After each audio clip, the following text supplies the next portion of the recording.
দৃষ্টিহীন, কিন্তু ভিক্ষা না করে বিধাননগর থেকে শিলিগুড়ি এসে ধূপকাঠি বিক্রি করছেন বিশ্বদীপ সোরেন। এক হাতে লাঠি এবং আরেক হাতে ধূপকাঠি নিয়ে শহরের রাস্তায় রাস্তায় ধূপকাঠি বিক্রি করেন যুবক। প্রতিবন্ধকতাকে দূরে সরিয়ে এভাবেই স্বাবলম্বী হচ্ছেন দৃষ্টিহীন বিশ্বদীপ। ছোটবেলা থেকেই চোখে দেখতে পায় না বিশ্বদীপ, কিন্তু জীবন যুদ্ধে এগিয়ে চলার অদম্য ইচ্ছে রয়েছে তার। 8 বছর বয়সে বাড়ি থেকে বিধাননগরের ব্লাইন্ড স্কুলে চলে আসে সে। সেখানেই দ্বাদশ শ্রেণী অবধি পড়াশোনাও করেছে। বর্তমানে প্রতিদিন বিধাননগর ব্লাইন্ড স্কুল থেকে শিলিগুড়ি শহরে ধূপকাঠি বিক্রি করতে আসে। এভাবেই নিজে স্বাবলম্বী হওয়ার পথ বেছে নিয়েছেন যুবক। রোজ 4 ডজন ধূপকাঠি বিক্রি করে তারপর বিধাননগরে ফিরে যান। তার কথায় গোটা পথ একাই চলতে হবে, তাই কারো বোঝা হয়ে থাকতে চান না তিনি। এদিন বিশ্বদীপ জানান, লাঠি আমার সবকিছু। এর সাহায্যে আমি বিধাননগর থেকে শিলিগুড়িতে ধূপকাঠি বিক্রি করতে আসি। প্রথম একটু অসুবিধে হতো, তবে এখন সবটাই শিখে গিয়েছি। 8 বছর বয়স থেকেই ব্লাইন্ড স্কুলে থাকি, সেখানে দ্বাদশ শ্রেণী অবধি পড়াশোনাও করেছি। এরপর বাবা মা বাড়ি ফেরার কথা বলেছে, কিন্তু ফিরিনি। কেউ দৃষ্টিহীনতার সুযোগ নেয়নি? এই প্রশ্নে বিশ্বদীপ জানায়, সবটাই বিশ্বাসের উপর।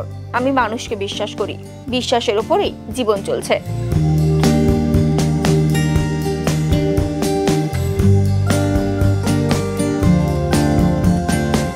নাম বিশ্বদীপ সোরেন। আমি বিধাননগরের পাশে যে ভীমবার ব্লাইন্ড স্কুল আছে সেখান থেকে এসেছি।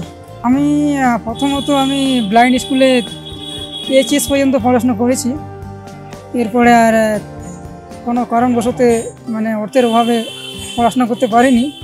সেই কারণে আমি বিজনেসটা বেছে নিয়েছি। তো অসুবিধা তো হচ্ছেই, তো মানিয়ে নিয়ে চলতে হচ্ছে আর কি। আপাতত ধূপকাঠি বিক্রি করছি, আর পাশাপাশি এই অর্কেস্ট্রার আছে আমাদের ব্লাইন্ড স্কুলে। অর্কেস্ট্রারের মধ্যে আমি নাল বাজাই আর কি, নাল, তবলা এ সমস্ত। অসুবিধা তো যেহেতু আমি জন্ম থেকে ব্লাইন্ড, তো আমার এটা খুব নতুন অবস্থায় অনেকটা অসুবিধা হতো, এখনও হয়। তো এখন একটু এই লোকের সহযোগিতা নিয়েই চলি আর কি। হ্যাঁ, অনেক সময় হয়, আবার অনেক সময় হতে চায় না। দিনে মোটামুটি 3 থেকে 4 ডজনের মতো হয় আর কি, এতে হয়ে যায় আর কি। বাড়িতে তো দাদা আছে, বৌদি আছে। যে হ্যাঁ, আমি বছরে 2-1 বার করে যাই আর কি। ওই সময় আমি ব্লাইন্ড স্কুলেই থাকি। এটা বলতে চাই, যারা এইভাবে ভিক্ষে করছে তাদের উদ্দেশ্যে বলবো যে তারা যেন সুন্দর কাজ করুক, এটাই আমি চাইব।